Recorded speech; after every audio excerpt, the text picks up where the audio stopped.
अस्सलाम वालेकुम दोस्तों, अज असी पहुंचे हाँ ਚੱਕ नंबर 295 ਜੀਂਬੇ ਦੇਵੀਦਾਸਪੁਰਾ।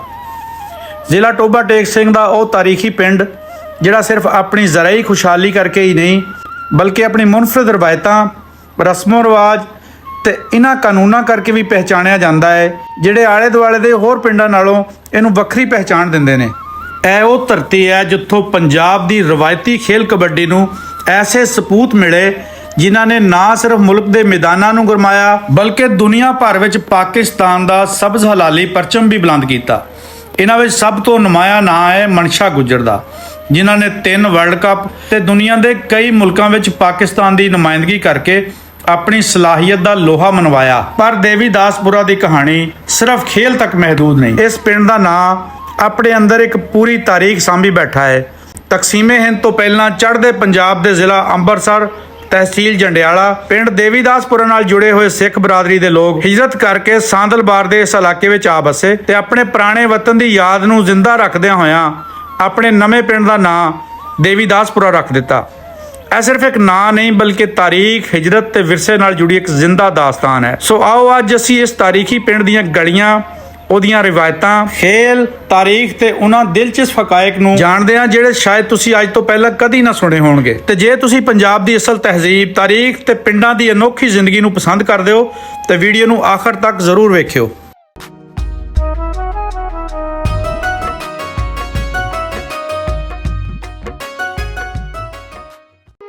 ਚੱਕ ਨੰਬਰ 295 ਦੇਵੀਦਾਸਪੁਰਾ ਤਹਿਸੀਲੋ ਜ਼ਿਲ੍ਹਾ ਟੋਬਾ ਟੇਕ ਸਿੰਘ ਲਹਿੰਦੇ ਪੰਜਾਬ ਦਾ ਉਹ ਪਿੰਡ ਜਿਹੜਾ ਟੋਬਾ ਸ਼ਹਿਰ ਤੋਂ ਲਗਭਗ 12 ਕਿਲੋਮੀਟਰ ਦੀ ਦੂਰੀ ਤੇ ਵਸਿਆ ਹੋਇਆ ਹੈ ਤੇ ਇਸ ਪਿੰਡ ਦੇ ਲਾਗੇ ਚੱਕ ਨੰਬਰ 294 ਜੀਂਬੇ ਈਬਨ। ਇਸ ਪਿੰਡ ਵਿੱਚ ਵੀ ਲੁਧਿਆਣਾ ਦੇ ਲੋਕ ਬਹੁਤ ਵੱਡੀ ਗਿਣਤੀ ਵਿੱਚ ਬੈਠੇ ਨੇ। ਚੱਕ ਨੰਬਰ 153 ਗਾਬੇ ਬਲਗਣ। ਇਹ ਪਿੰਡ ਬਾਕੀ ਪਿੰਡਾਂ ਨਾਲੋਂ ਹਟ ਕੇ ਗੁਗੇਰਾ ਬ੍ਰਾਂਚ ਵਿੱਚ ਆਉਂਦਾ ਹੈ ਤੇ ਬਾਕੀ ਨੇੜੇ ਲੱਗਦੇ ਸਾਰੇ ਪਿੰਡ ਝੰਗ ਬ੍ਰਾਂਚ ਵਿੱਚ ਆਉਂਦੇ ਨੇ। ਚੱਕ ਨੰਬਰ 291 ਜੀਂਬੇ ਗੁਮਟਾਲਾ, 321 ਜੀਂਬੇ ਸਿਓਵਾਲ, 322 ਜੀਂਬੇ ਸ਼ਹਜ਼ਾਦਾ, 292 ਜੀਂਬੇ ਸੈਦ ਮਹਿਮੂਦ, 151 ਕੈਰੋਂ, 152 ਭਿੰਡੀਆਂ, 293 ਸ਼ੇਰੋਂ, ਭੰਗਵਾ, ਜੱਗੂਵਾਲੀ 50, ਚੋਲਾ, 149 ਕੁਹਾੜਕੇ। ਟੋਬਾ ਵਾਲੀ ਸਾਈਡ ਤੇ ਚੱਕ ਨੰਬਰ 328 ਜੀਂਬੇ। ਇਹ ਸਾਰੇ ਪਿੰਡ ਚੱਕ ਨੰਬਰ 295 ਜੀਂਬੇ ਦੇ ਗਵਾਂਢੀ ਪਿੰਡ ਹੈ। ਇਸ ਪਿੰਡ ਦਾ ਰਕਬਾ 65 ਮਰਬੇ ਆ, 2 ਮਰਬਿਆਂ ਵਿੱਚ ਆਬਾਦੀ ਹੈ। 1600 ਵੋਟ ਹੈ ਇਸ ਪਿੰਡ ਦਾ। ਇੱਕ ਹੋਰ ਬਹੁਤ ਖਾਸ ਗੱਲ ਜੋ ਇਸ ਪਿੰਡ ਨਾਲ ਜੁੜੀ ਹੋਈ ਹੈ, ਜਿਹੜੀ ਇਹਨੂੰ ਬਾਕੀ ਪਿੰਡਾਂ ਨਾਲੋਂ ਵੱਖਰਾ ਬਣਾ ਦਿੰਦੀ ਹੈ। ਮਕਾਮੀ ਲੋਕਾਂ ਦੇ ਮੁਤਾਬਕ ਇਸ ਪਿੰਡ ਵਿੱਚ ਸ਼ੁਰੂ ਤੋਂ ਹੀ ਇਹ ਰਵਾਇਤ ਚੱਲੀ ਆ ਰਹੀ ਹੈ ਕਿ ਕਿਸੇ ਵੀ ਬਰਾਦਰੀ ਦੀ ਔਰਤ ਵੋਟ ਨਹੀਂ ਪਾਏਗੀ।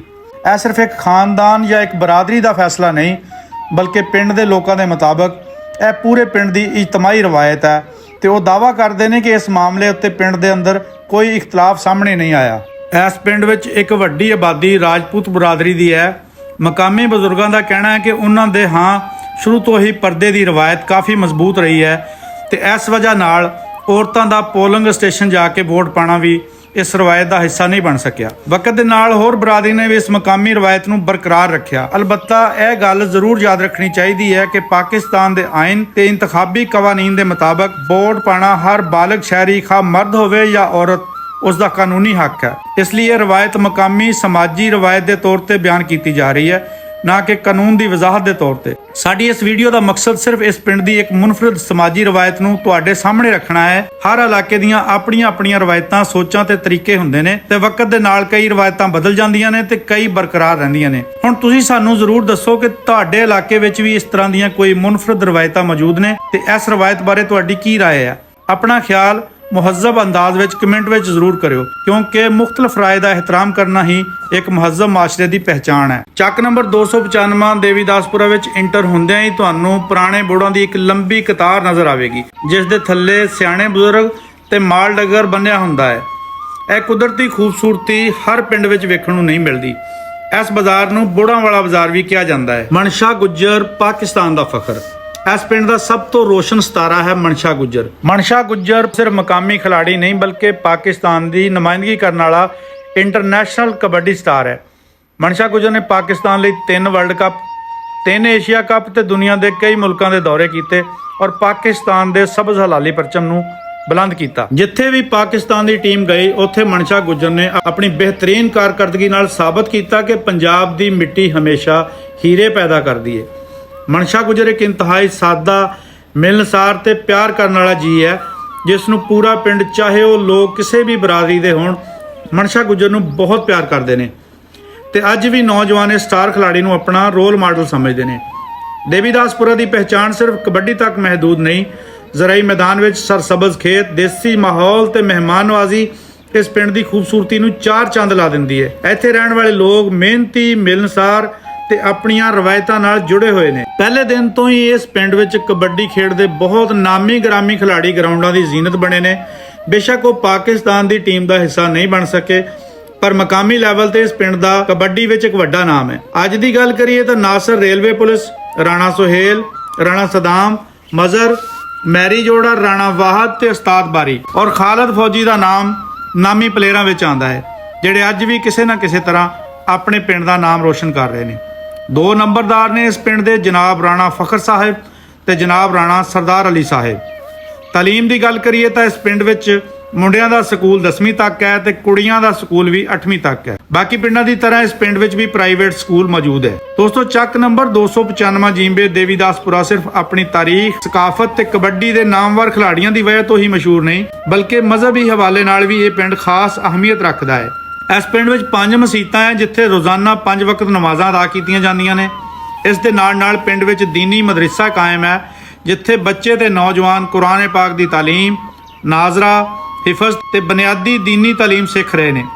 ਇਹ ਮਦਰਸਾ ਪਿੰਡ ਦੇ ਮਜ਼ਹਬੀ ਮਾਹੌਲ ਨੂੰ ਮਜ਼ੀਦ ਮਜ਼ਬੂਤ ਬਣਾਉਣ ਵਿੱਚ ਆਪਣਾ ਅਹਿਮ ਕਿਰਦਾਰ ਅਦਾ ਕਰ ਰਿਹਾ ਹੈ। ਮਕਾਮੀ ਲੋਕ ਆਪਣੇ ਦੀਨੀ ਅਦਾਰਿਆਂ ਦੀ ਖਿਦਮਤ ਨੂੰ ਨੇਕੀ ਸਮਝਦੇ ਨੇ ਤੇ ਮਸਜਿਦ ਔਰ ਮਦਰਸੇ ਨਾਲ ਦਿਲੀ ਮੁਹੱਬਤ ਰੱਖਦੇ ਨੇ। ਪੰਜਾਬ ਦੀ ਧਰਤੀ ਸਿਰਫ ਸਰਸਬਜ਼ ਖੇਤਾਂ, ਨਹਿਰਾਂ ਤੇ ਪਿੰਡਾਂ ਦੀ ਵਜ੍ਹਾ ਤੋਂ ਹੀ ਮਸ਼ਹੂਰ ਨਹੀਂ, ਬਲਕਿ ਸੂਫੀ ਬਜ਼ੁਰਗਾਂ ਦੇ ਦਰਬਾਰਾਂ ਤੇ ਸਦੀਆਂ ਪੁਰਾਣੀਆਂ ਰਵਾਇਤਾਂ ਵੀ ਇਸ ਧਰਤੀ ਦੀ ਪਹਿਚਾਣ ਹੈ।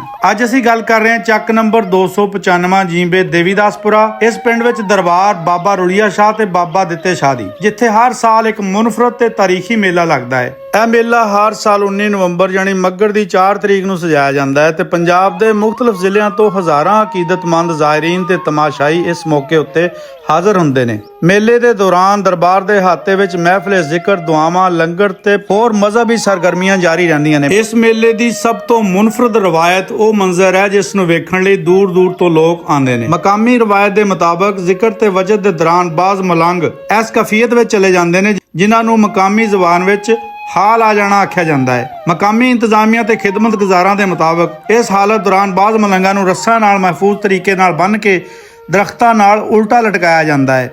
ਮਕਾਮੀ ਲੋਕ ਇਹ ਅਮਲ ਅਕੀਦਤ ਤੇ ਰਵਾਇਤ ਦੇ ਤੌਰ ਤੇ ਬਿਆਨ ਕਰਦੇ ਆ। ਬਾਜ਼ ਅਫਰਾਦ ਤਕਰੀਬਨ 10 ਤੋਂ 30 ਮਿੰਟ ਤੱਕ ਇਸੇ ਹਾਲਤ ਵਿੱਚ ਰਹਿੰਦੇ ਨੇ ਤੇ ਬਾਅਦ ਵਿੱਚ ਇਹਨਾਂ ਨੂੰ ਥੱਲੇ ਲਾ ਕੇ ਆਰਾਮ ਕਰਵਾਇਆ ਜਾਂਦਾ ਹੈ। ਇਹ ਮੰਜ਼ਰ ਪਹਿਲੀ ਵਾਰ ਵੇਖਣ ਵਾਲੇ ਲੋਕਾਂ ਲਈ ਹੈਰਤ ਦਾ ਬਾਇਸ ਬਣ ਜਾਂਦਾ ਹੈ, ਜਦੋਂ ਕਿ ਮਕਾਮੀ ਲੋਕ ਇਹਨੂੰ ਕਈ ਦਹਾਈਆਂ ਤੋਂ ਪੁਰਾਣੀ ਰਵਾਇਤ ਕਰਾਰ ਦਿੰਦੇ ਨੇ। ਬਾਬਾ ਰੁਲੀਆ ਸ਼ਾਹ ਤੇ ਬਾਬਾ ਦਿੱਤੇ ਸ਼ਾਹ ਦਾ ਦਰਬਾਰ ਅੱਜ ਵੀ ਹਜ਼ਾਰਾਂ ਲੋਕਾਂ ਲਈ ਅਕੀਦਤ ਦਾ ਮਰਕਜ਼ ਹੈ। ਕੋਈ ਦੁਆ ਦੀ ਨੀਅਤ ਨਾਲ ਆਂਦਾ ਹੈ, ਕੋਈ ਤਾਰੀਖ ਜਾਣਨ ਲਈ ਤੇ ਕੋਈ ਸਿਰਫ ਇਸ ਅਨੋਖੀ ਰਵਾਇਤ ਨੂੰ ਆਪਣੀ ਅੱਖਾਂ ਨਾਲ ਵੇਖਣ ਲਈ। ਇਸ ਪਿੰਡ ਵਿੱਚ 100% ਲੋਕ ਲੁਧਿਆਣਾ ਦੇ ਵੱਖੋ ਵੱਖ ਪਿੰਡਾਂ ਵਿੱਚੋਂ ਆ ਕੇ ਇੱਥੇ ਵਸੇ ਨੇ, ਜਿਨ੍ਹਾਂ ਵਿੱਚ ਕਨੌਣ, ਕਬਾਣੀਏ, ਕਾਲਸ, ਉਦੋਵਾਲੀਏ, ਮਿਆਣੀ, ਭੈਣੀ, ਦੁਆਬੀਏ, ਪਮਾਣੀਏ, ਬੇਗਮਪੁਰੀਏ, ਟਟਾਲੀਏ, ਠਠਾਲੀਏ ਤੇ ਗੱਦੋਵਾਲ ਪਿੰਡ ਵਿੱਚੋਂ ਲੋਕ ਆ ਕੇ ਚੱਕ ਨੰਬਰ 295 ਜੀਂਬੇ ਦੇਵੀਦਾਸਪੁਰਾ ਵਿੱਚ ਬੈਠੇ ਨੇ। ਵੱਡੀ ਗਿਣਤੀ ਵਿੱਚ ਰਾਜਪੂਤ, ਇਸ ਤੋਂ ਘੱਟ ਗੁੱਜਰ, ਫਿਰ ਜੱਟ ਤੇ ਬਾਕੀ ਗੈਰ ਕਾਸ਼ਤਕਾਰ ਬਰਾਦਰੀਆਂ ਇਸ ਪਿੰਡ ਵਿੱਚ ਬਹੁਤ ਪਿਆਰ ਮੁਹੱਬਤ ਨਾਲ ਰਹਿ ਰਹੀਆਂ ਨੇ। ਇੱਕ ਟਾਈਮ ਸੀ ਕਿ ਇਸ ਪਿੰਡ ਵਿੱਚ ਬਹੁਤ ਕਤਲੋਗਾਰਤ ਹੋਈ ਔਰ ਬਹੁਤ ਸਾਰੀਆਂ ਤਾਰੀਖੀ ਕਹਾਣੀਆਂ ਇਸ ਪਿੰਡ ਨਾਲ ਜੁੜੀਆਂ ਹੋਈਆਂ ਨੇ, ਪਰ ਅੱਜ ਦੀ ਤਾਰੀਖ ਵਿੱਚ ਪਿੰਡ ਬਹੁਤ ਪੁਰਅਮਨ ਹੈ ਤੇ ਲੋਕ ਇੱਕ ਦੂਜੇ ਦੀ ਬਹੁਤ ਇੱਜ਼ਤ ਕਰਦੇ ਨੇ, ਇੱਕ ਦੂਜੇ ਦੀ ਗਮੀ ਖੁਸ਼ੀ ਵਿੱਚ ਸ਼ਾਮਲ ਹੁੰਦੇ ਨੇ। ਇੱਥੋਂ ਦੇ ਲੋਕ ਮਹਿਮਾਨਵਾਜ਼ੀ ਵਿੱਚ ਵੀ ਬਹੁਤ ਅੱਗੇ ਨੇ। ਜ਼ਿਆਦਾ ਗਿਣਤੀ ਜ਼ਿੰਮੇਵਾਰੀ ਨਾਲ ਜੁੜੀ ਹੋਈ ਹੈ ਤੇ ਮਾਲ ਡੰਗਰ ਸ਼ੌਕ ਨਾਲ ਰੱਖਦੇ ਨੇ। ਇਸ ਤੋਂ ਇਲਾਵਾ ਇਸ ਪਿੰਡ ਦੇ ਲੋਕ ਤੰਦੂਰਾਂ ਦਾ ਕੰਮ ਬਹੁਤ ਵੱਡੇ ਲੈਵਲ ਤੇ ਕਰਦੇ ਨੇ। ਲੈਲਪੁਰ ਵਿੱਚ ਇੱਥੋਂ ਦੇ ਬਹੁਤ ਲੋਕ ਐਸੇ ਕੰਮ ਨਾਲ ਜੁੜੇ ਹੋਏ ਆ। ਖਲੀਜੀ ਰਿਆਸਤਾਂ ਵਿੱਚ ਵੀ ਰੋਜ਼ੀ ਰੋਟੀ ਦੇ ਸਿਲਸਿਲੇ ਵਿੱਚ ਮਾਵਾਂ ਦੇ ਪੁੱਤ ਤੇ ਭੈਣਾਂ ਦੇ ਭਰਾ ਪ੍ਰਦੇਸ਼ ਕੱਟਣ ਡਏ ਨੇ। ਦੋਸਤੋ, ਇਹ ਸੀ ਸਾਡਾ ਅੱਜ ਦਾ ਪਿੰਡ ਚੱਕ ਨੰਬਰ 295 ਜੀਂਬੇ ਦੇਵੀਦਾਸਪੁਰਾ। ਹਰ ਪਿੰਡ ਦੀ ਆਪਣੀ ਇੱਕ ਵੱਖਰੀ ਕਹਾਣੀ ਹੁੰਦੀ ਹੈ, ਪਰ ਚੱਕ ਨੰਬਰ 295 ਜੀਂਬੇ ਦੇਵੀਦਾਸਪੁਰਾ ਦੀ ਕਹਾਣੀ ਤਾਰੀਖ, ਹਿਜਰਤ, ਮੁਹੱਬਤ, ਸਕਾਫਤ ਤੇ ਖੇਲ ਦੇ ਜਜ਼ਬੇ ਨਾਲ ਲਿਖੀ ਗਈ ਹੈ। ਜੇ ਤੁਹਾਨੂੰ ਅੱਜ ਦੀ ਵੀਡੀਓ ਪਸੰਦ ਆਈ ਹੋਵੇ ਤੇ ਵੀਡੀਓ ਨੂੰ ਲਾਈਕ ਜ਼ਰੂਰ ਕਰਨਾ, ਆਪਣੇ ਦੋਸਤਾਂ ਨਾਲ ਸ਼ੇਅਰ ਕਰਨਾ ਤੇ ਜੇ ਹੁਣ ਤੱਕ ਸਾਡਾ ਚੈਨਲ ਸਬਸਕ੍ਰਾਈਬ ਨਹੀਂ ਕੀਤਾ ਤੇ ਜ਼ਰੂਰ ਸਬਸਕ੍ਰਾਈਬ ਕਰ ਲਓ। ਅਗਰ ਤੁਸੀਂ ਵੀ ਚਾਹੁੰਦੇ ਹੋ ਕਿ ਤੁਹਾਡੇ ਪਿੰਡ ਦੀ ਵੀਡੀਓ ਬਣਨੀ ਚਾਹੀਦੀ ਹੈ ਤੇ ਸਾਡੇ ਦਿੱਤੇ ਗਏ ਨੰਬਰ ਤੇ ਸਾਡੇ ਨਾਲ ਰਾਬਤਾ ਕਰ ਸਕਦੇ ਹੋ। ਇਜਾਜ਼ਤ ਚਾਹਾਂਗੇ, ਅਗਲੀ ਵੀਡੀਓ ਵਿੱਚ ਪੰਜਾਬ ਦੇ ਇੱਕ ਹੋਰ ਦਿਲਚਸਪ ਪਿੰਡ ਦੀ ਕਹਾਣੀ ਦੇ ਨਾਲ ਹਾਜ਼ਰ ਹੋਵਾਂਗੇ ਜੀ। ਰੱਬ ਰਾਖਾ।